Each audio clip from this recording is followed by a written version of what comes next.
Praise the Lord. జనవరి 20వ తేదీ 2024. ఈ రోజు దేవుని వాగ్దానం. దప్పెగొను వానికి జీవజలముల బుగ్గలోని జలమును నేను ఉచితముగా అనుగ్రహింతును. ప్రకటన గ్రంథం 21వ అధ్యాయం 6వ వచనం. దేవుని కృప ఎంతో అమూల్యమైనది. నరులు ఆయన రెక్కల నీడను ఆశ్రయించుచున్నారు. ఆయన మందిరము యొక్క సమృద్ధి వలన మనము సంతృప్తి నొందుచున్నాము. ఆయన యొద్ద జీవపు ఊట కలదు. దేవుని కృప ఎంతో అమూల్యమైనది. నరులు ఆయన రెక్కల నీడను ఆశ్రయించుచున్నారు. ఆయన మందిరము యొక్క సమృద్ధి వలన మనము సంతృప్తి నొందుచున్నాము. ఆయన యొద్ద జీవపు ఊట కలదు.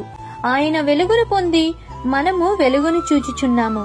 కాబట్టి ఈ దిన వాగ్దానం మీ అందరి జీవితంలో నెరవేరాలని కోరుకుంటూ దేవుని సువార్త పరిచర్యలో మీ సహోదరి.